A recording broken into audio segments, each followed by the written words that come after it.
Itong mga bahay dito na ginigiba mga kaibigan. Update dito. Sala din pala to. May mga bahay pa rin buo yung bubong niya. Ito buo to. Saka ito buo pa to. Swerte, ang lalaki niya no. Oh. Di sila nagagalit pag kumukuha kayo ng bakal. Yun. Sige, samantalahin nyo habang pwede. Dami-dami yan. Daming tao eh. Magkano ba isang kilo ngayon ng bakal? 13. Ito, mga bahay dito. Hanggang to, second floor. Ginigiba na itong bahay na to. Uy, hindi pala, umpisa na dito. Meron silang maliit na excavator. Dalawa nga yung ginagamit dito. Ito, gimang-gibahan na to.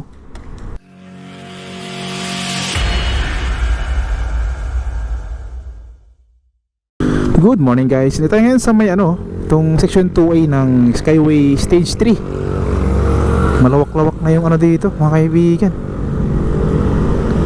Yung nil-demolish nila. Ayan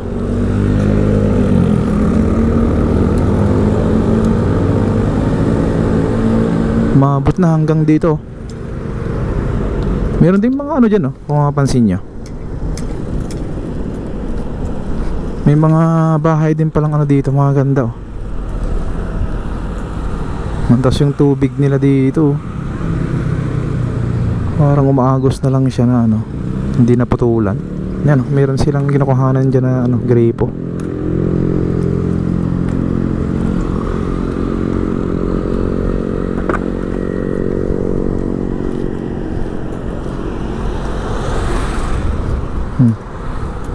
Dami kasing bakal to mga kaibigan. So pwede raw kunan ng mga bakal yan May mga bakal na nilagay sa may timba. Dami.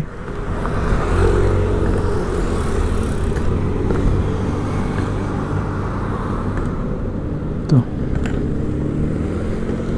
Saan na kayong nila dito? Yung isa lang pala ginagamit nila dito na panggiba. Itong excavator dito na sa harapan natin.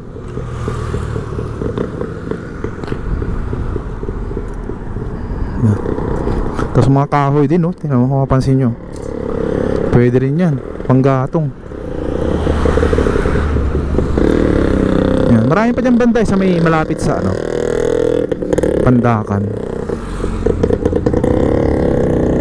Pero ito yung parang pinaka niya, pinaka focus ng nila pag demolish. Yan, dito walang bantay. Ito, mga bahay dito. Hanggang to, second floor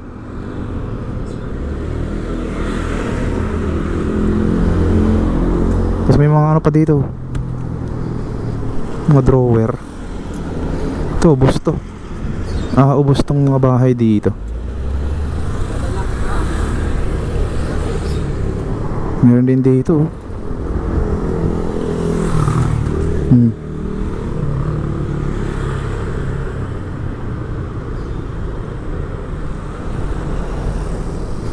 Daming basura mga kaibigan. Yeah.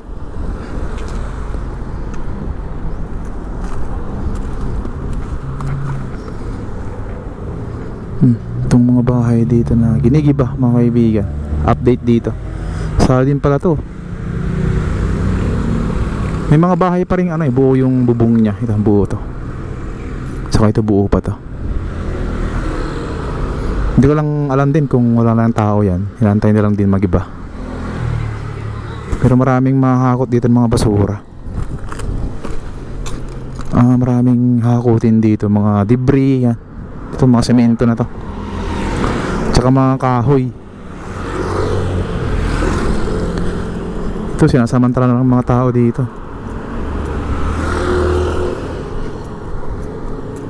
Sinasamantala na yung dito, pagtanggal ng mga bakal.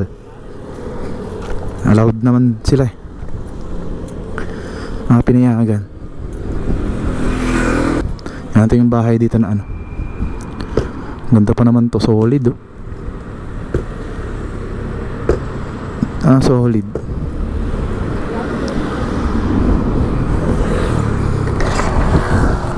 Swerte, ang lalaki niya no.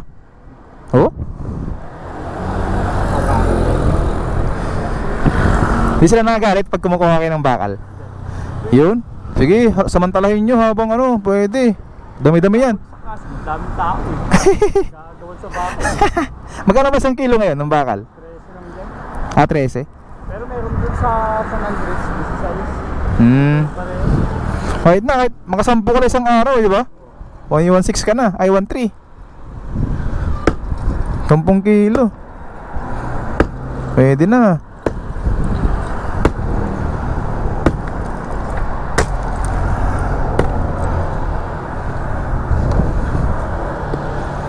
Sige kuya, thank you ah. Yan, doon tayo sa kabila. Yun. Marami pa silang tanggalan ng mga bakal, mga kaibigan. Itong mga bahay dito, siyempre may mga bakal yan. Yan, samantalahin nyo lang. Siyempre, ano yan, libre yan. Nagawan na lang sila dyan. Doon tayo sa may una, sa may ano, excavator. Yeah.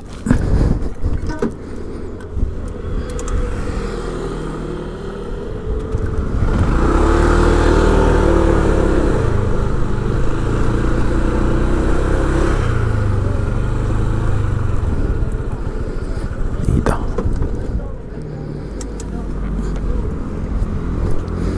Ayan oh. Maluwag-luwag din dito. Oh, malalim. Mas malalim dito kasi pataas na siya. Doon banda, mababa lang.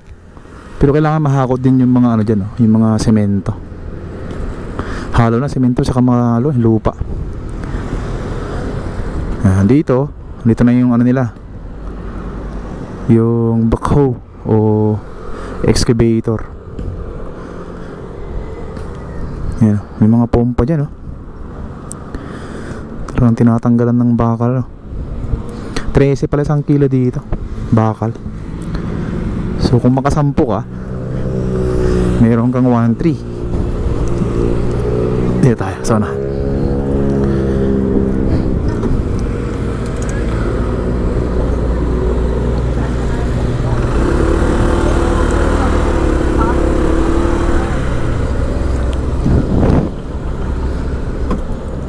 dito.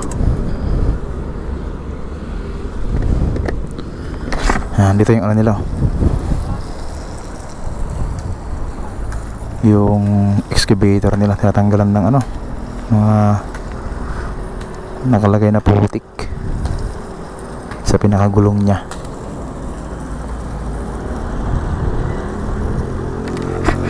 Ganyan na sila sa may ano dito. Dapat dalawa sana yung gamitin dito na ano, excavator. Mas mabilis.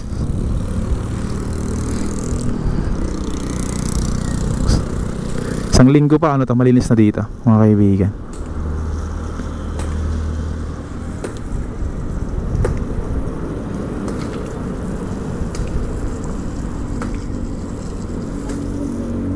So yun, maluwag-luwag dito yung natanggalan na o nagiba ng mga bahay. Right, yun tayo sa mayunahan for the last time kung meron din pagbabago.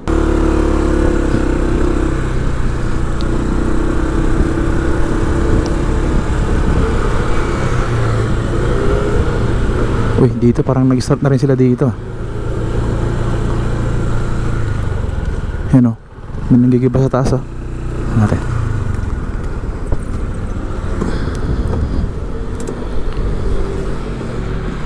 Ang ginigiba na itong bahay na to. Uy, dito pala, umpisa na dito. Meron silang maliit na ano, excavator. Dalawa nga yung ginagamit dito. Ito, gimang-giba na to.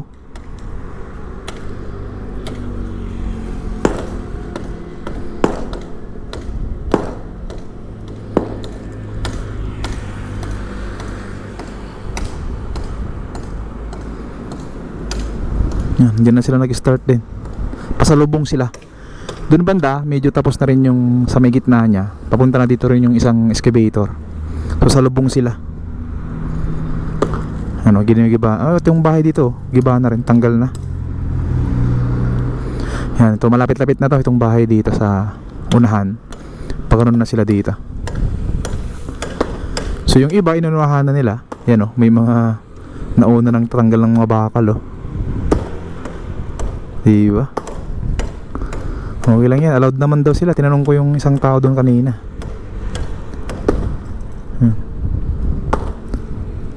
Kailangan may kota ka kada araw. Kahit 10 o 20 kilos. Palag na yan. May mga dabit pa dyan no. Ibig sabihin may nakatira pa dyan. Dito.